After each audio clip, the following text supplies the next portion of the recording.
gran privilegio poder compartir la palabra del Señor cada vez que tengo la oportunidad. Le pido siempre al Señor de que pueda usarme,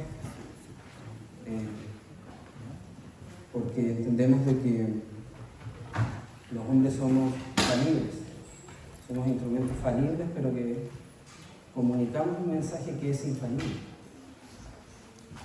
Y nuestra oración debe ser siempre pedir que Él pase sobre nuestras dificultades, nuestras debilidades, y que su palabra pueda ser compartida con fidelidad. Así que vamos a orar antes de entrar en este estudio del capítulo 5 de la primera carta a los Tesalonicenses. Oramos. Señor, te damos muchas gracias en esta mañana por tu infinita misericordia, por tu fidelidad con tu iglesia y porque tenemos esperanza, Señor, de que todo este plan redentor que tú trazaste desde antes de la fundación del mundo ha de concluir algún día y ha de concluir con nosotros, con tu iglesia, con tu pueblo, reuniéndonos contigo, Señor, en las nubes, para recibirte a ti, Señor, y estar siempre junto a ti, por toda la eternidad. Cualquier cosa que vivamos en esta vida, cualquier prueba que pasemos, delante de esa esperanza, empalidece, Señor.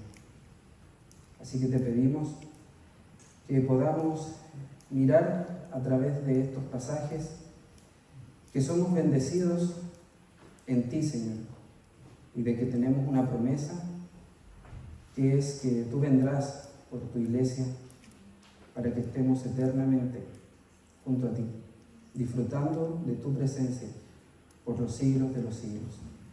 En el nombre de Jesús. Amén.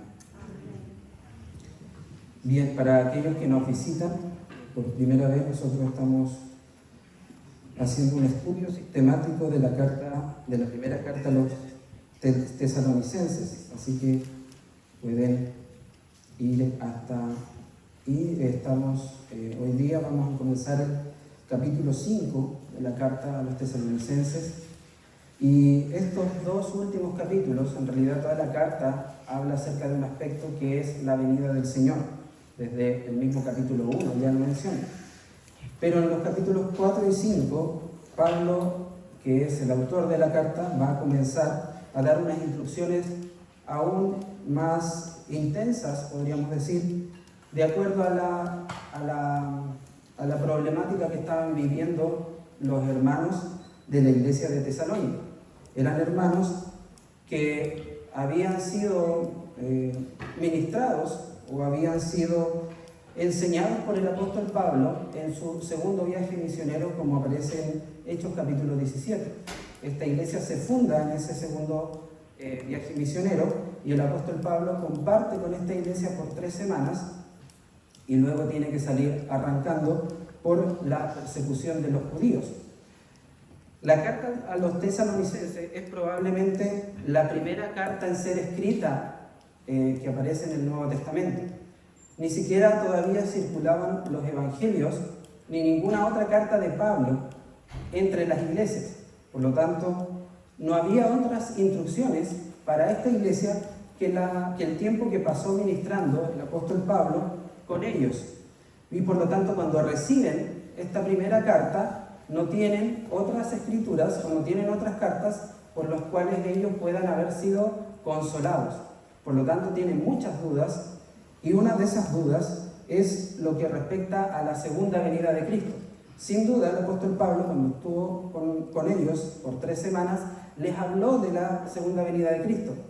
Pero quedaron ciertas dudas, que una de esas es qué iba a pasar con los que murieron, porque ellos veían que la segunda venida de Cristo era algo inminente, era algo que ellos iban a ver con sus ojos.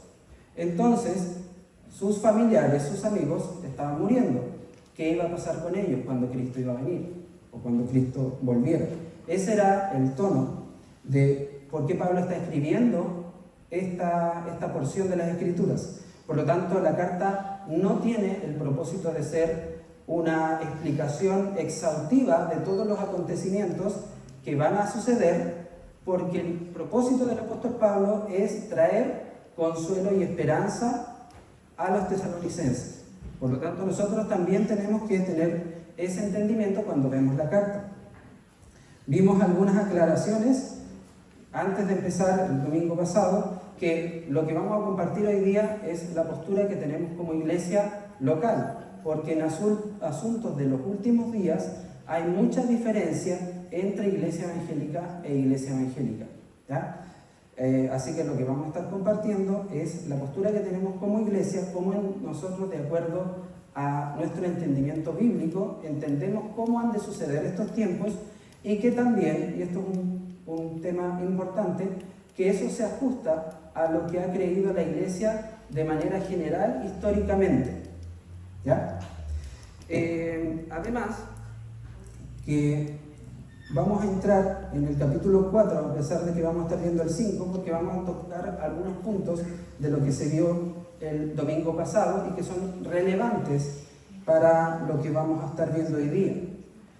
Que en el versículo 13 dice, versículo 13 y 14 dice: tampoco queremos, hermanos, que ignoréis acerca de los que duermen, para que no os entristezcáis como los otros que no tienen esperanza. Porque si creemos que Jesús murió y resucitó, así también traerá Dios con Jesús a los que durmieron en él.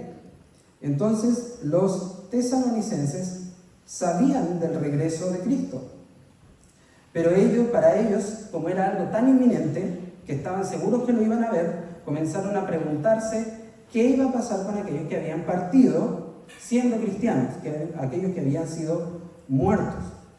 Por eso es que el apóstol Pablo en el versículo 14 dice: porque si creemos que Jesús murió y resucitó, así también traerá Dios con Jesús a los que durmieron en él.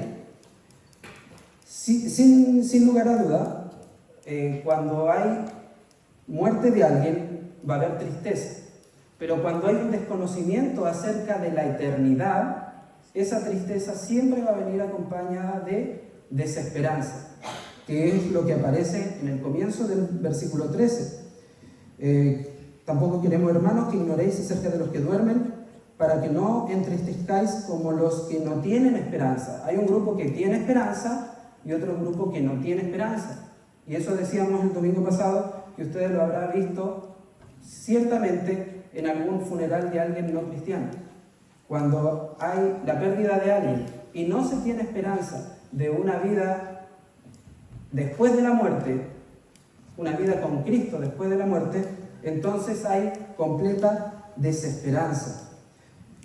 El propósito de este pasaje es animar a aquellos cristianos que habían perdido familiares con la promesa de que así como Cristo había muerto y resucitado, así de la misma manera Dios iba a traer con Jesús a los que habían muerto en Cristo. Dicho sea de paso, si usted tiene algún familiar que partió de este mundo siendo cristiano y usted al mismo tiempo cree que Cristo murió y resucitó, de esa misma manera, así como Cristo murió y resucitó, de esa misma manera Dios va a traer a ese ser querido cuando Él regrese por segunda vez. Eso es lo que dice la Escritura.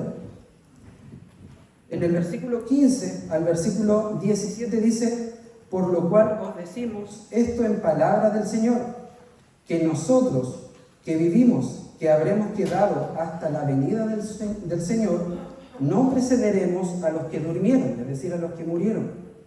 Porque el Señor mismo, con voz de mando, con voz de arcángel y con trompeta de Dios, descenderá del cielo, y los muertos en Cristo resucitarán primero. Luego nosotros, los que vivimos, los que hayamos quedado, seremos arrebatados juntamente con ellos en las nubes para recibir al Señor en el aire, y así estaremos siempre con el Señor. ¿Cuál es el evento central del cual dependen estos otros dos eventos? Aquí hay dos eventos claramente, o tres, claramente distinguibles. Habla acerca de la venida del Señor, de la resurrección de los muertos y del arrebatamiento de los que hayan quedado vivos. Eso es lo que dice el versículo 17. Luego nosotros, los que vivimos, los que hayamos quedado, seremos arrebatados juntamente con ellos. ¿Cuáles ellos? Los que resucitaron. Los que resucitan, los muertos en Cristo, van a resucitar y van a preceder, es decir, van a ser resucitados antes que los que estén vivos sean arrebatados, de tal modo que juntos se encontrarán juntos en el aire para recibir al Señor y de esa manera estar siempre con el Señor. Eso es lo que dice el versículo 17. Luego nosotros, los que vivimos, los que hayamos quedado, seremos arrebatados juntamente con ellos en las nubes. ¿Dónde? En las nubes. ¿Para qué? Para recibir al Señor en el aire. Cristo desciende, los muertos en Cristo resucitan, los que hayan quedado vivos hasta que Cristo venga son arrebatados y son reunidos con Cristo en las nubes para estar siempre con el Señor. Entonces, ¿cuál es el evento central del cual dependen todos esos eventos? No es la resurrección de los muertos, no es el evento central, no es el arrebatamiento de los que estén vivos, tampoco es el evento central, es la segunda venida de Cristo. ¿Cuándo han de ocurrir estas dos cosas? Cuando Cristo regrese. Los muertos no van a ser resucitados y los vivos no van a ser arrebatados antes que Cristo regrese. Eso es lo que dice el pasaje.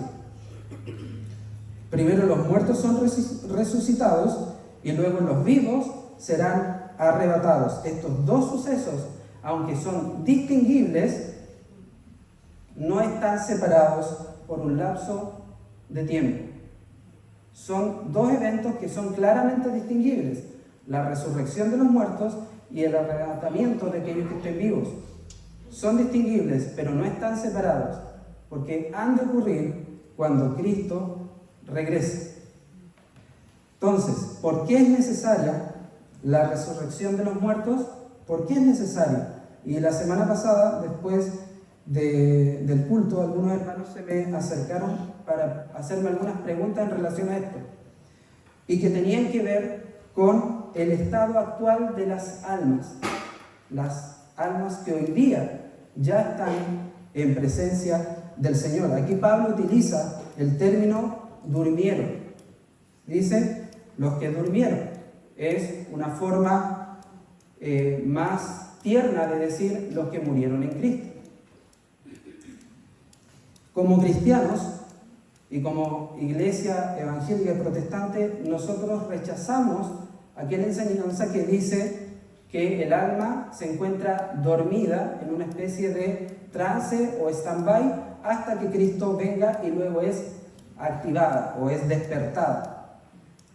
En realidad, el cristianismo enseña que aquel que muere en Cristo va inmediatamente a la presencia del Señor, inmediato. Y recordamos las palabras del mismo Cristo al ladrón de la cruz, cuando le dijo: hoy estarás conmigo en el paraíso.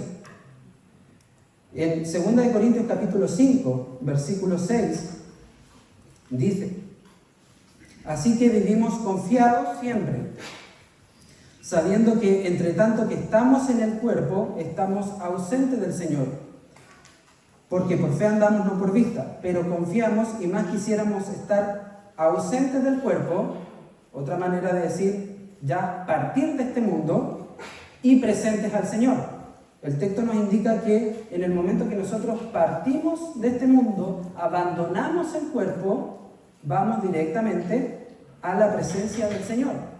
En Filipenses capítulo 1, versículo 21 al 24, el deseo del apóstol Pablo dice: porque para mí el vivir es Cristo y el morir es ganancia, mas si el vivir en la carne, es decir, en el cuerpo, resulta para mí en beneficio de la obra, no sé entonces qué escoger, porque de ambas cosas estoy puesto en estrecho, teniendo deseo de partir y estar con Cristo. ¿Se dan cuenta? Que es inmediato. El apóstol Pablo está seguro que al abandonar el cuerpo, al partir de esta vida, va a estar presente inmediatamente al Señor, teniendo deseo de partir y estar con Cristo, lo cual es muchísimo mejor. Pero quedar en la carne, es decir, quedar en el cuerpo, es más necesario por causa de vosotros.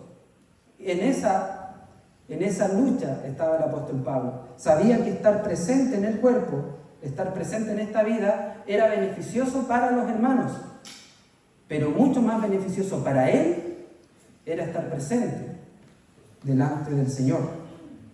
En Apocalipsis capítulo 6, versículo 9, este pasaje está en el contexto de los 7 sellos. Y esto que vamos a leer es el 5.º sello. Apocalipsis capítulo 6, versículo 9 dice: cuando abrió el 5.º sello, vi bajo el altar las almas de los que habían sido muertos por causa de la palabra de Dios y por el testimonio que tenían. ¿Qué hacen estas almas que se encuentran en el altar? Versículo 10. Y clamaban a gran voz, diciendo: ¿hasta cuándo, Señor santo y verdadero, no juzgas y vengas nuestra sangre en los que moran en la tierra? ¿Qué pasa con estas almas que tienen este clamor? Estas almas, ¿qué están demostrando ahí? Plena conciencia de estar delante del Señor. Ellas no están durmiendo, están delante del Señor. ¿Y cuál es la respuesta que se les da a estas almas? Versículo 11: y se les dieron vestiduras blancas, y se les dijo que descansasen todavía un poco de tiempo hasta que se completara el número de sus consiervos y sus hermanos, que también habían de ser muertos como ellos. Entonces las almas están presentes, las almas que mueren en Cristo, o los cristianos que mueren en Cristo, son cristianos, ¿cierto? Mueren en Cristo. Aquellos que mueren en Cristo, sus almas van directamente a la presencia del Señor. Y ahí le están clamando: ¿hasta cuándo, Señor, nos juzgas y vengas nuestra sangre derramada? Y se les da esta respuesta de que reciben vestiduras blancas. Este es el 5.º sello. Y luego viene el 6.º sello, que consiste en acontecimientos, que lo vamos a ver un poquito más adelante, que son cataclísmicos, y terminan en el versículo 17 diciendo: porque el gran día de su ira ha llegado, y ¿quién podrá sostenerse en pie? Entonces estas almas han de estar clamando delante de la presencia de Dios hasta el gran día del Señor. Esto es lo que en la teología reformada se conoce como el estado intermedio de las almas, que es la condición de las almas entre la muerte física y la resurrección final, en el día que Cristo regrese. A eso se le llama estado intermedio. Es un periodo en el que las almas experimentan conciencia de su destino eterno, mientras esperan la resurrección de sus cuerpos en el juicio final. Tanto las almas de aquellos que murieron en Cristo, que ya están en la presencia del Señor, como las almas de los que fueron incrédulos y rechazaron a Cristo. Ellos también están plenamente conscientes en el infierno de su condenación. La Confesión de Fe de Westminster, en el capítulo 32, dice lo siguiente y resume esta doctrina del estado intermedio de las almas. Dice: los cuerpos de los hombres después de la muerte vuelven al polvo y ven la corrupción, pero sus almas, que ni mueren ni duermen, teniendo una subsistencia inmortal, vuelven inmediatamente a Dios que las dio. Las almas de los justos, siendo entonces hechas perfectas en santidad, son recibidas en los más altos cielos, en donde contemplan la faz de Dios en luz y gloria, esperando la completa redención de sus cuerpos. Las almas de los malvados son arrojadas al infierno, en donde permanecen atormentadas y envueltas en densas tinieblas en espera del juicio del gran día. Fuera de estos dos lugares, para las almas separadas de sus cuerpos, la Escritura no reconoce ningún otro lugar. O sea, no hay purgatorio. No hay purgatorio. Eso es claramente una alusión a la enseñanza católico-romana del purgatorio, de un lugar donde van aquellos que cometieron pecados veniales. Porque en la Iglesia Católica Romana ellos hacen una distinción entre los pecados mortales y los pecados veniales. Los pecados veniales son aquellos pecados que no son tan graves, que no son merecedores para ir al infierno, pero tampoco les permite llegar al cielo. Entonces llegan a un estado ahí, entre el cielo, no es el infierno, que es el purgatorio. Y ahí es donde los familiares tienen que comenzar a orar, rezar, ofrecer misas, para que de alguna manera, al transcurrir esos años, que nadie sabe cuántos, salgan del purgatorio y vayan al cielo si Dios se los concede. ¿La Escritura enseña eso? En ninguna parte. En Hebreos dice que está determinado que los hombres mueran una sola vez y después de eso, el juicio. No hay lugar intermedio. Hablamos del estado intermedio en el sentido de que las almas o ya están delante de la presencia del Señor o están separadas de Él, en densas tinieblas o oscuridad. En otro párrafo del mismo capítulo dice: los que se encuentran vivos en el último día no morirán, sino que serán transformados, y todos los muertos serán resucitados con sus mismos cuerpos y no con otros, aunque con diferentes cualidades, los cuales serán unidos otra vez a sus almas para siempre. Los cuerpos de los injustos, por el poder de Cristo, resucitarán para deshonra. Los cuerpos de los justos, por su espíritu, para honra. Serán hechos entonces semejantes al cuerpo glorioso de Cristo.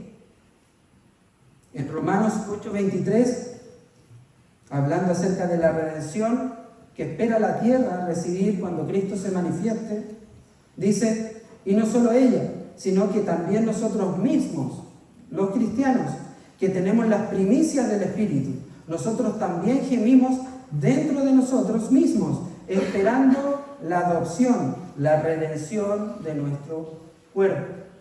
Eso es lo que espera el cristiano. Si usted no espera esto, entonces es cristiano, ¿no?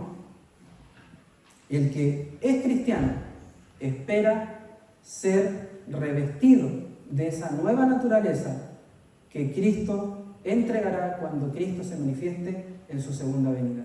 Si usted no espera eso, entonces es una alarma de que usted no es cristiano.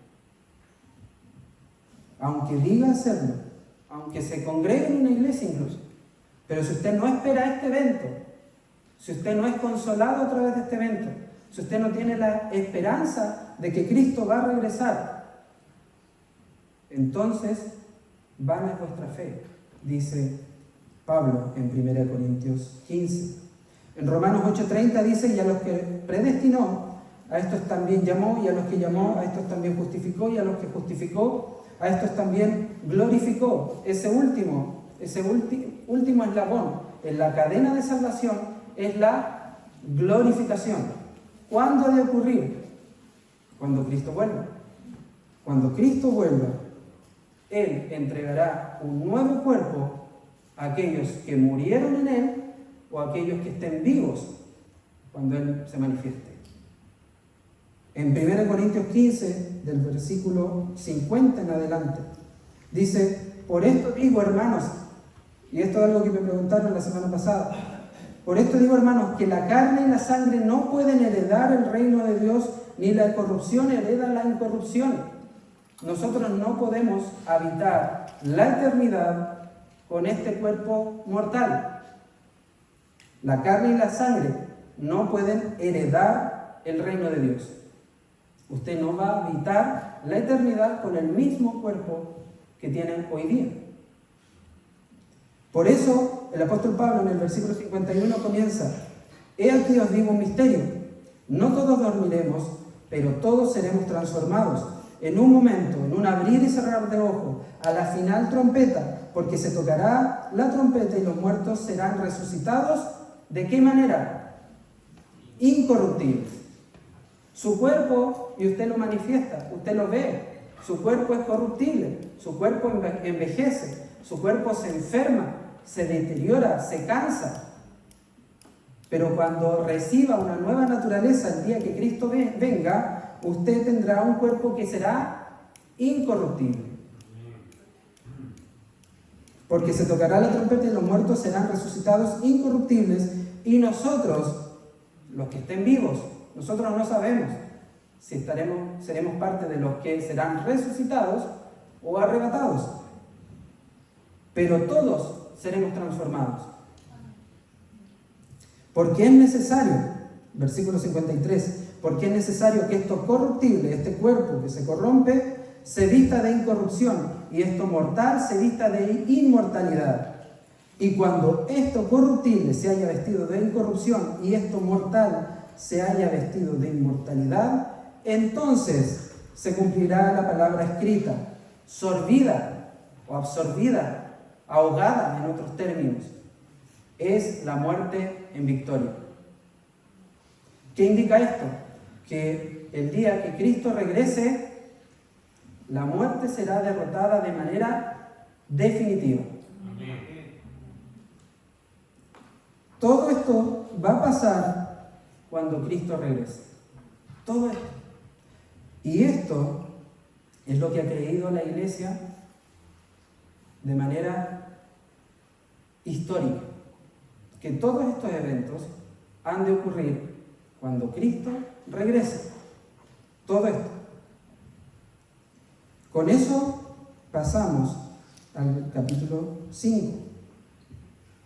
Vamos a leer del versículo 1 al versículo 5. Dice: pero acerca de los tiempos y de las ocasiones no tenéis necesidad, hermanos, de que yo os escriba, porque vosotros sabéis perfectamente que el día del Señor vendrá así como ladrón en la noche, que cuando digan paz y seguridad, entonces vendrá sobre ellos destrucción repentina, como los dolores a la mujer encinta, y no escaparán.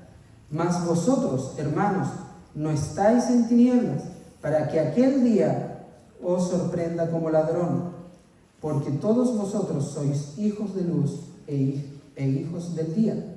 No somos de la noche ni de las tinieblas. En este capítulo 5, Pablo va a dar las últimas instrucciones en cuanto a la preparación que tienen los creyentes, que deben tener los creyentes para el día del Señor. Y todas estas instrucciones, todas las que siguen también, van a estar encerradas, encapsuladas a la luz de que vivimos esperando ese día. Fíjense el versículo 23 del mismo capítulo 5. Y el mismo Dios de paz os santifique por completo, y todo vuestro ser, espíritu, alma y cuerpo, sea guardado irreprensible para la venida de nuestro Señor Jesucristo. Todo este pasaje, todas estas últimas instrucciones, en realidad toda la carta gira en torno a la venida de Cristo. Toda la carta. Pablo en el capítulo 4 estaba hablando acerca de la venida del Señor, pero ahora, en el comienzo del capítulo 5, él cambia la expresión y usa el día del Señor. Y al final de la carta vuelve a usar la expresión la venida del Señor. ¿Se dieron cuenta? ¿Será acaso que Pablo está hablando de un mismo evento o de dos eventos diferentes?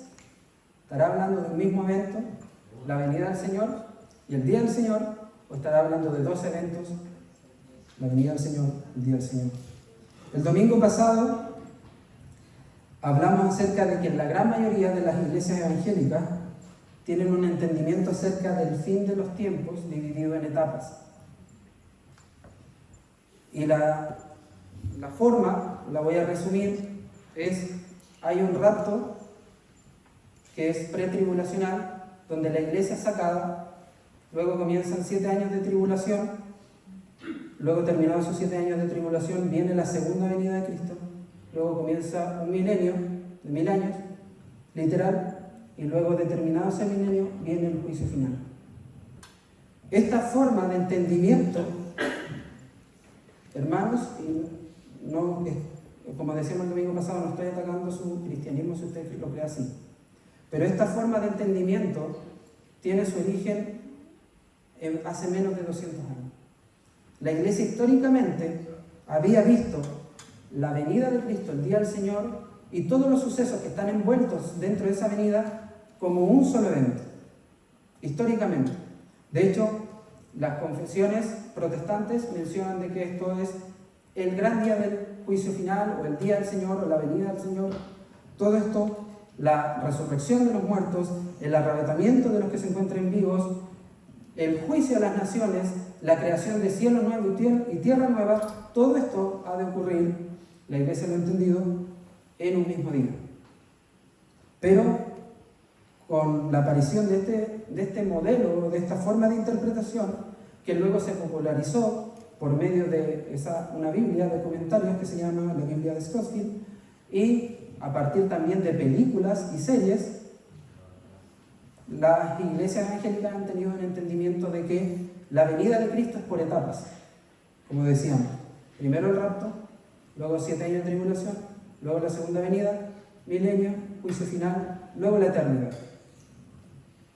Y de acuerdo a este entendimiento, quienes sostienen esta forma de entender los últimos tiempos, argumentan de que el capítulo 4 está hablando del rapto, porque más encima menciona la palabra arrebatamiento. Pero el capítulo 5 habla del día del Señor, hacen la distinción. Uno es el rapto, o la venida de Cristo, el otro es el día del Señor.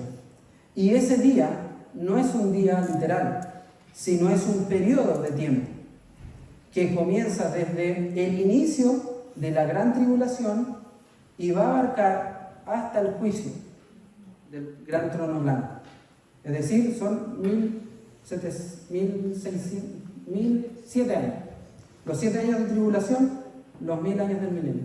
Todo eso es el día del Señor para este sistema de interpretación.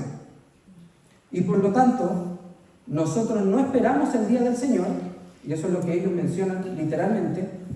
Nosotros no esperamos el día del Señor, sino que esperamos el rapto, porque ahí la iglesia es quitada y no vive nada de esto. Ahora, insisto, hermanos, esto no nos divide, nos divide como hermanos, pero hermanos en Cristo. Seguimos siendo hermanos en Cristo. Tenemos una comprensión diferente de cómo han de ocurrir los eventos en relación a la segunda venida, pero seguimos confesando que Cristo viene. Amén. Y eso nos une como hermanos. Pero yo quiero que usted se ponga en los zapatos de un creyente de la iglesia de Tesalonicenses. Que recuerde, la carta de los Tesalonicenses es la primera en ser escrita. No habían otras cartas del Nuevo Testamento con la cual comparar esto. No habían otras cartas en las cuales ellos tuvieran más información acerca de este día. Y la situación de la iglesia era una iglesia que sufría gran persecución. Habían familiares que se habían muerto, amigos que se habían muerto antes de que Cristo regrese. Y usted es uno de ellos, usted es uno de esos creyentes de Tesalónica que no ha recibido más que la visita del apóstol Pablo, no sabe nada más, solo que Cristo regresa y que tiene familiares que murieron y no sabe qué pasará con ellos, y usted recibe esta carta. Haga ese ejercicio, usted recibe esta carta, la carta de los Tesalonicenses, y usted comienza a leer la carta y pasa del capítulo 4 al capítulo 5. Sinceramente, hermano, ¿usted podría llegar a la conclusión de que estos son dos eventos diferentes? podría llegar a la conclusión de que entre el capítulo 4 y el capítulo 5 hay 7 años de separación. Imagínense que Pablo amaba tanto esta iglesia y conocía la gran persecución que estaban viviendo esos hermanos. ¿Cómo Pablo no habría aprovechado de decirles que iba a haber un momento en que ellos iban a ser librados de la persecución, de esa gran persecución que iba a haber 7 años de que Cristo regrese? ¿Cómo Pablo no habría aprovechado esa instancia para darles consuelo de la persecución que ellos ya sufrían, de que ellos iban a ser librados de una persecución mayor? Sin embargo, Pablo, en el capítulo 3, versículo 3, les dice: a fin de que nadie se inquiete por estas tribulaciones, porque vosotros mismos sabéis que para esto estamos puestos. Porque también estando con vosotros, os predecíamos que íbamos a pasar tribulaciones, como ha acontecido y sabéis. En ningún momento Pablo le está dando esperanza de que ellos iban a pasar por alto una persecución mayor. Por eso cuando Pablo entra en el capítulo 5 y dice, versículo 1, pero acerca de los tiempos y de las ocasiones no tenéis necesidad, hermanos, de que yo os escriba. De la venida del Señor pasa la expresión el día del Señor.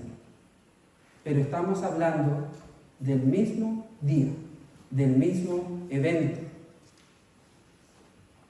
Y aquí la expresión el día del Señor era una expresión que usaban los profetas del Antiguo Testamento para referirse al día en que Dios, dos cosas, iba a liberarlos e iba a castigar a los incrédulos, a los impíos.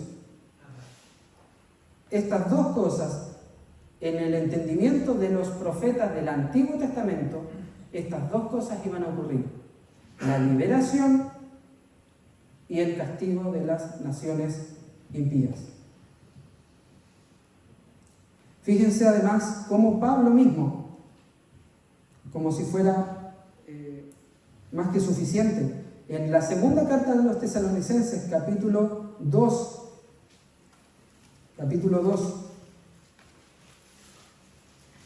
versículo 1, dice: pero con respecto a la venida de nuestro Señor Jesucristo y a nuestra reunión con Él, ¿de qué podría estar hablando Él?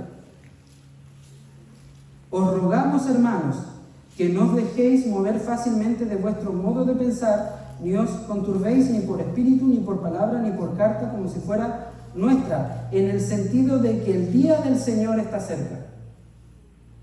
En el mismo pasaje, bueno, en 2 versículos, se encuentran estas dos expresiones: la venida del Señor y nuestra reunión con Él, y que el día del Señor está cerca.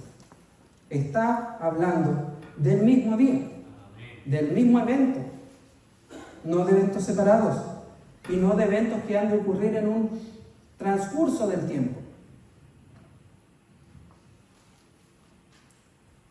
Por eso, hermanos, no creemos que estos eventos estén separados en el tiempo, porque si nosotros leemos este capítulo, el capítulo 4, y el que sigue, el capítulo 5, de manera natural, tal como los tesalonicenses lo leyeron, jamás podríamos llegar a una deducción de que estos eventos están separados en lapsos de tiempos. Y aquí es donde voy a hacer una crítica. Es que muchas veces nuestra escatología, nuestra manera de entender los últimos tiempos, está construida de la misma forma que los incrédulos creen cómo es la vida de Jesús. Los incrédulos entienden la vida de Jesús no por leer las Escrituras, sino por las películas, las series que hablan de Jesús, lo que otros dicen de Jesús, pero no porque se hayan detenido a leer los Evangelios. Y esa es su comprensión de la vida de Jesús. Y de la misma manera, muchos evangélicos, o la iglesia evangélica, tiene una escatología similar, que está basada en películas, en series, en predicaciones de otros pastores, en esquemas de incluso de inconversos. No sé cuántos de ustedes vieron una serie de películas que se llamaban Dejados Atrás. Voy a hacer un ejercicio rápido. ¿Quién la vio? Levante la mano. Dejada atrás. Muy famosa, y después hizo un remake con Nicolas Cage. Y no sé si recuerdan ese evento que cuando ocurre el rapto, porque ellos tienen esta visión, separada por eventos, cuando ocurre el rapto, las ropas son dejadas ahí y los autos comienzan a chocar, los aviones comienzan a caer, y de repente aparece alguien por ahí, un trasnochado que se quedó y dice, bueno, yo sabía de todas estas cosas, pero no estaba viviendo una vida fiel con Cristo, me quedé. Y le empieza a explicar a la gente de lo que iba a pasar, ¿cierto? Y por ende hay como una nueva oportunidad en este lapso de tiempo, en estos 7 años. Y comienzan a haber teorías de qué fue lo que pasó con respecto a estos que fueron raptados, que fue un plan del gobierno, que fueron los ovnis. Y he escuchado a muchos pastores diciendo que la actividad de los ovnis es una estrategia de Satanás para confundir a la gente y decirle que cuando ocurre el arrebatamiento fueron los ovnis que abdujeron a toda esa gente. ¿Dice eso la Escritura? ¿Se da cuenta cómo formamos nuestra teología a partir de cosas que no son la Biblia? Por eso una vez el pastor Paul Washer, haciendo alusión a estas películas, dijo: lo único que se dejó atrás fue la Biblia.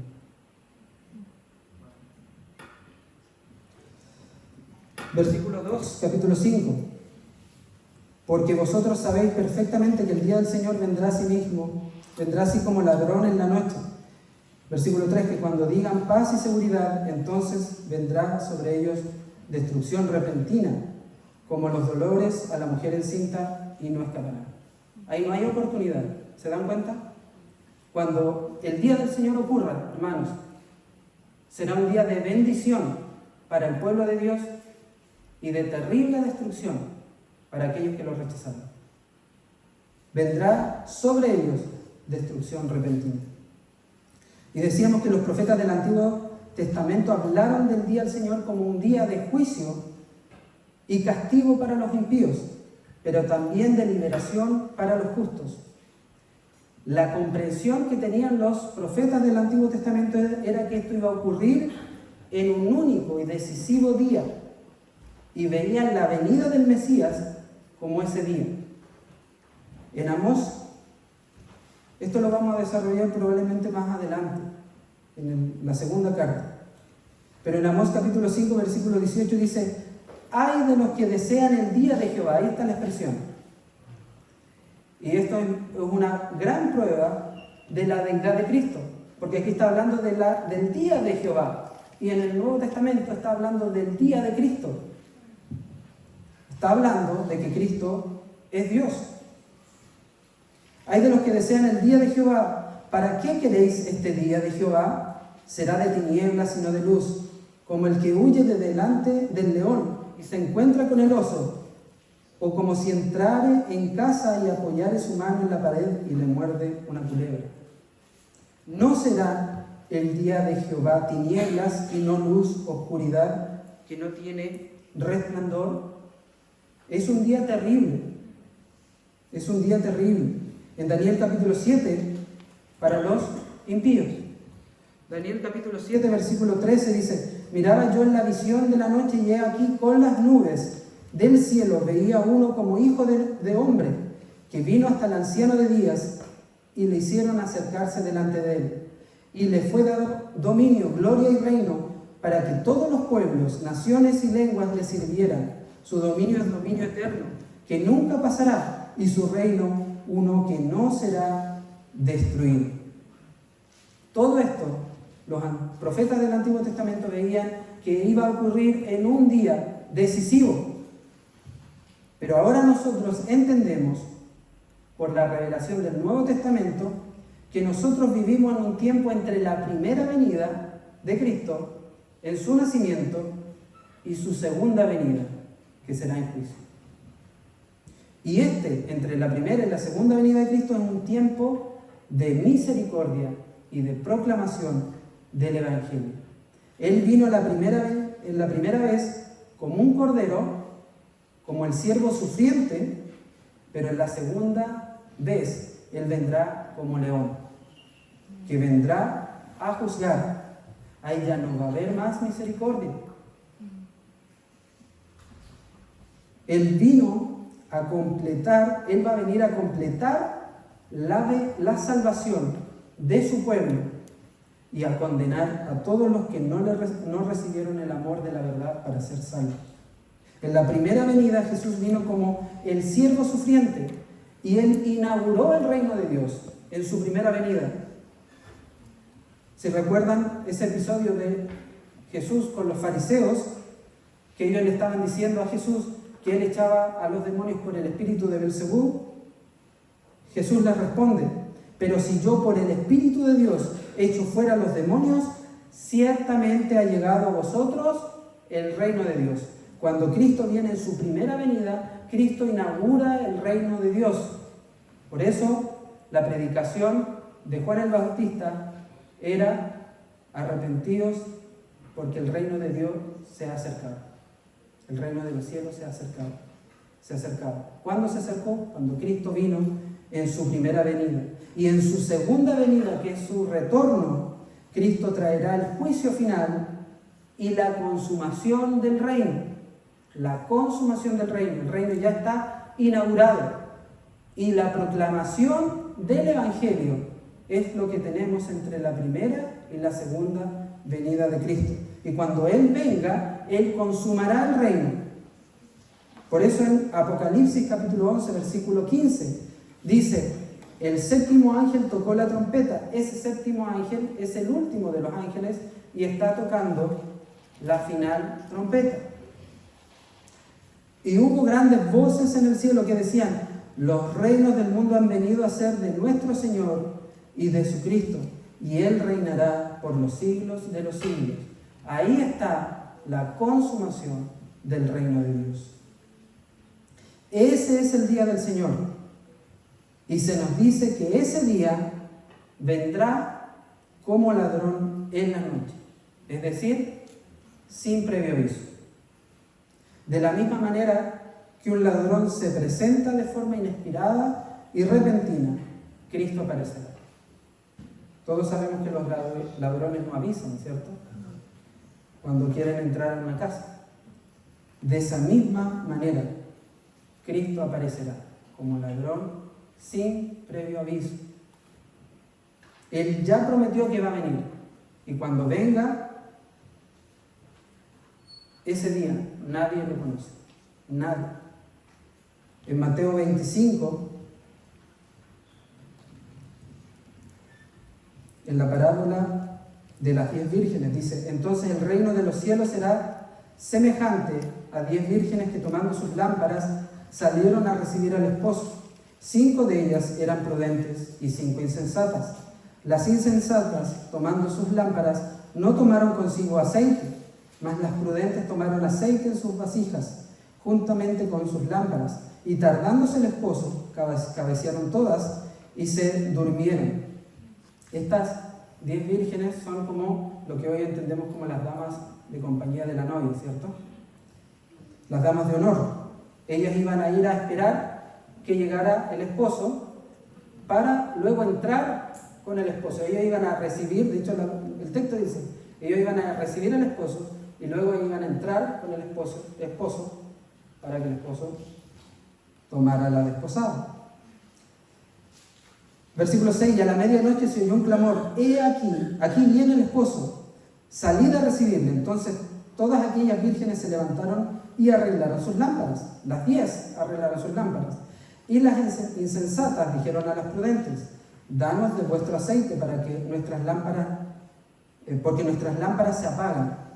Mas las prudentes respondieron diciendo: para que no nos falte a nosotras y a vosotras, id más bien a los que venden y compradlos para vosotras mismas.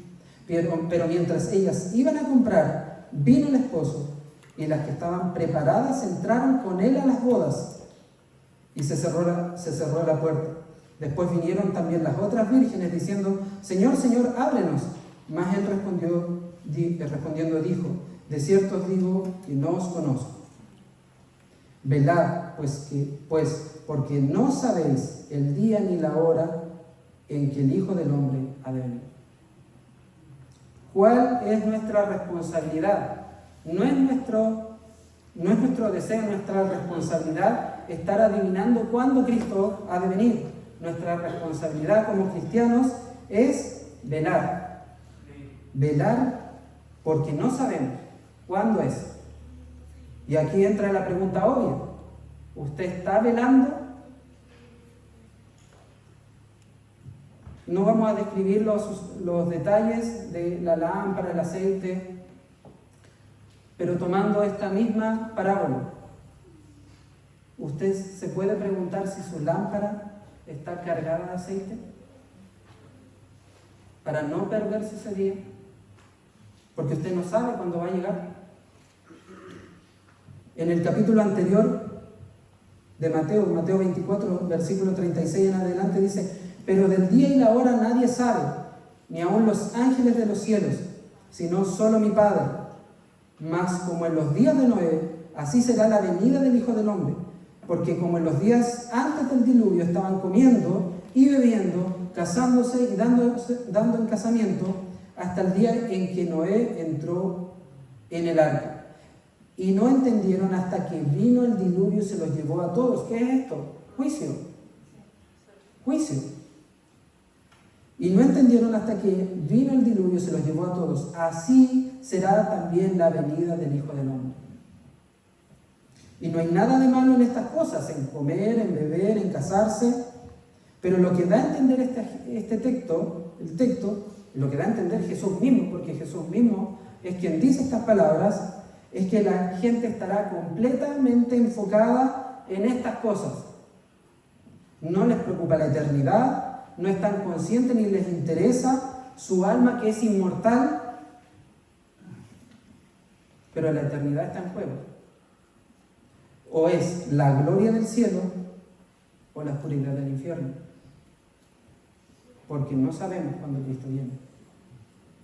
¿Está usted enredado en todas estas cosas como un fin de su vida? Porque por medio de todas estas cosas la Escritura nos enseña que podemos, ¿qué cosas? Comer, beber, casarnos. ¿Qué hacemos con esas cosas? ¿Para qué las usamos? Para glorificar a Dios. Todo eso lo hacemos, como dice el apóstol Pablo, para la gloria de Dios. No es un fin, es un medio, estas cosas. Pero la gente que no vea o viva sus vidas a la luz de la eternidad, estas cosas son su propósito de vida. ¿Qué es su propósito de vida para usted? En el versículo 3 dice: cuando digan paz y seguridad, entonces vendrá sobre ellos destrucción repentina, como los dolores a la mujer encinta, y no escaparán. En esos tiempos, en los tiempos que Pablo escribe, había una expresión que se llamaba, y hasta los días de hoy se conoce como la paz romana, o paz romana. Y a veces esta expresión iba acompañada con la palabra seguridad, en latín, pax et securitas. Estas palabras, cuando estaban combinadas, transmitían una sensación de confianza absoluto al orden que Roma había establecido.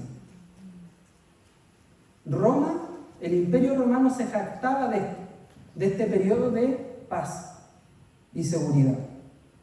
Sin embargo, el apóstol Pablo aquí va a desafiar esa falsa seguridad que imponen o de la que se jactan los reinos, al recordar que ese día, el día del Señor, es un día de juicio divino, ineludible. Si volvemos a Apocalipsis capítulo 6, luego del quinto sello, dijimos que lo íbamos a ver ahora, más adelante, el sexto sello, en el versículo 12 de Apocalipsis 6, ya vimos que el quinto eran las almas que están clamando: ¿hasta cuándo, Señor? Nos juzgas y vengas.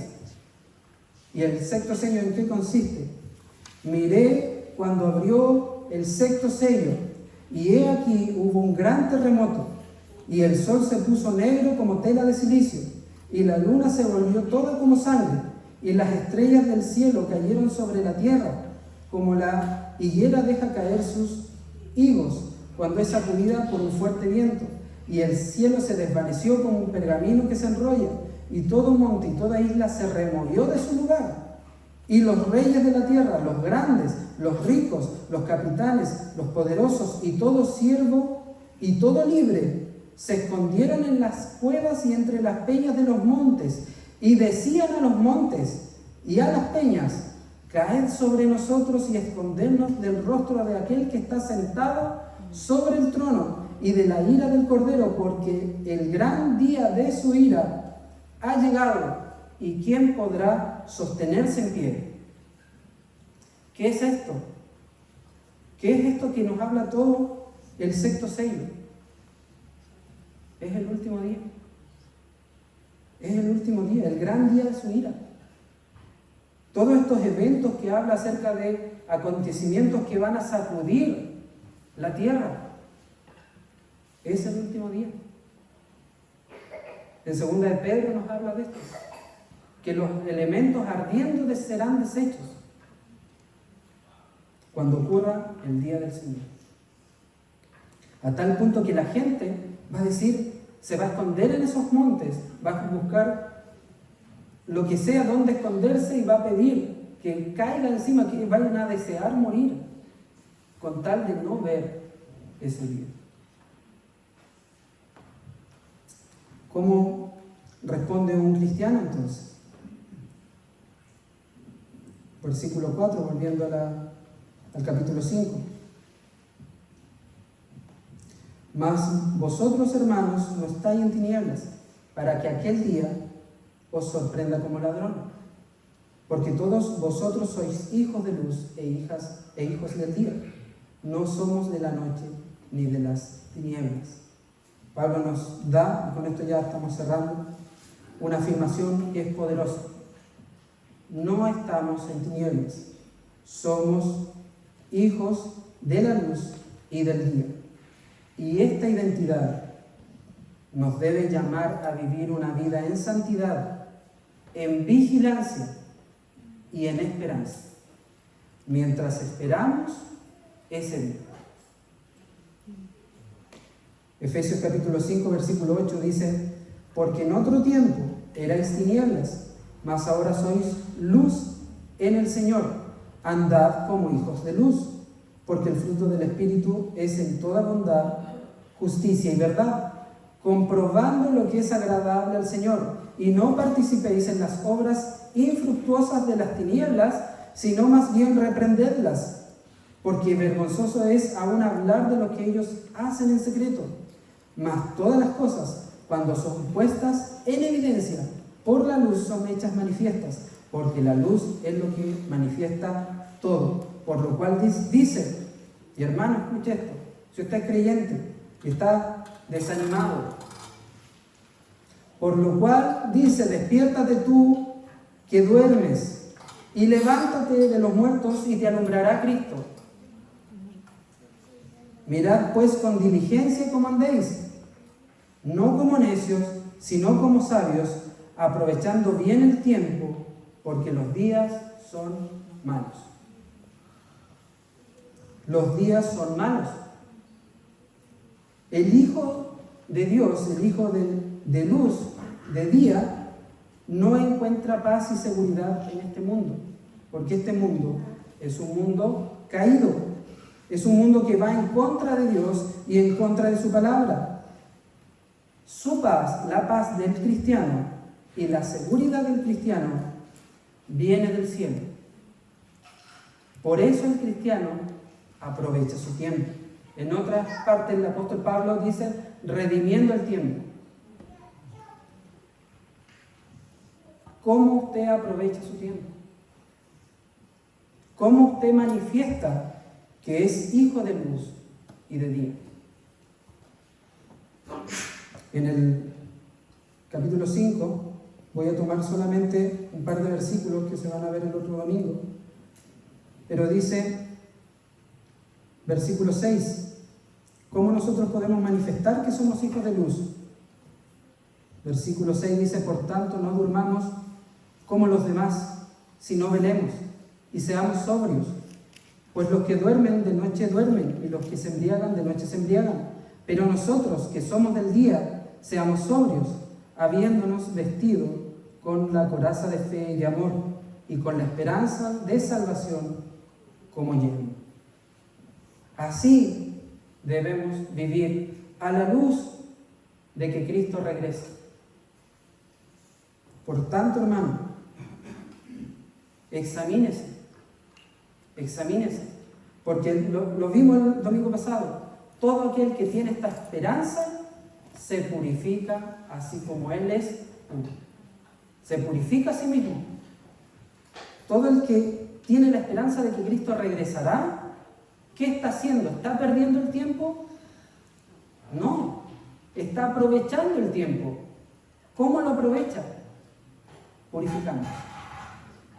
Purificándose, viviendo a la luz de ese día, para que también, como vimos la semana pasada, cuando Cristo se manifieste, tengamos esperanza, tengamos certeza, y no que salgamos avergonzados. Para los que viven en tinieblas, ese día será de juicio y destrucción, pero para los creyentes será un día de gloriosa salvación. Si usted espera el regreso de Cristo, no va a estar preocupado del tiempo exacto de cuándo va a suceder, como en muchas iglesias, lamentablemente, y como muchas iglesias han dejado un mal testimonio, colocando fechas que no se cumplen. Usted no está preocupado del tiempo, de la fecha exacta cuando ha de ocurrir, sino que usted tiene la certeza de que ese día puede ser en cualquier momento. Y eso es más que suficiente para vivir como hijo de luz. ¿Está viviendo de esa manera? ¿Está aguardando la gloriosa esperanza de la manifestación de Cristo? ¿O está como Cristo va a encontrar al mundo? Buscando paz y seguridad en este mundo. Está absorbido por las cosas de este mundo y no está esperando que Cristo va a regresar. Y cuando Cristo regrese, Él va a recompensar a cada persona. ¿Qué recompensa va a recibir usted? Viva la luz de ese día, hermano. ¿Creemos de que Cristo vuelve? Amén. Lo creemos. Cristo regresa por segunda vez. Y ese día para nosotros ha de ser un día glorioso. Y de la misma manera, nosotros debemos ser animados para extender el Evangelio. Porque cuando Cristo regrese, ya no va a haber más misericordia, sino una gran expectación de juicio. Prediquemos el Evangelio, hablemos de Cristo y vivamos a la luz de ese día. Todo lo que hagamos en esta vida por Cristo, por su Evangelio, por su palabra, va a tener un peso eterno. Todo lo que usted haga en esta vida para conseguir bienes, para vivir por la aprobación de otros, todo eso será deshecho, quemado, cuando Cristo regrese. Solo una vida que haya sido vivida en Cristo y su Evangelio va a tener un impacto eterno. ¿Oramos? Señor, te damos gracias por tu palabra, gracias por esta esperanza. Gracias, Señor, porque tú nos salvaste con el propósito de que un día estemos eternamente contigo. Esa es nuestra esperanza, Señor, y te pedimos perdón porque muchas veces, al igual que el resto de personas que no te conocen, somos absorbidos por la vanagloria de este mundo, Señor. Por las riquezas, por el afán de conseguir riquezas, por el afán de conseguir un nombre que sea recordado, o la aceptación o popularidad, o cualquier otra cosa, Señor. Te pedimos perdón porque descuidamos nuestra santificación muchas veces. De que debemos estar preparándonos para ese día. Debemos tener este deseo de buscar tu rostro, de estudiar tu palabra, de comunicar el Evangelio, de santificarnos, de apartarnos del pecado, de entender cuál es tu voluntad para nosotros, que es perfecta, agradable, buena, en todo sentido. De entender que lo bueno y lo malo operan para nuestro bien, que todas las cosas que nos ocurren siendo tus hijos tienen un propósito, que es que Cristo sea formado en nosotros. Todo eso muchas veces lo descuidamos. Pero redargúyenos, Señor, por medio de tu Espíritu, para que enfoquemos nuestras vidas de la manera correcta y que pidamos, Señor, de que el día que tú regreses sea para nosotros un día de gozo, de celebración, y no un día de tristeza, no un día de ¿por qué desperdicié mi vida? Un día de ¿por qué perdí tanto tiempo y no me comprometí contigo?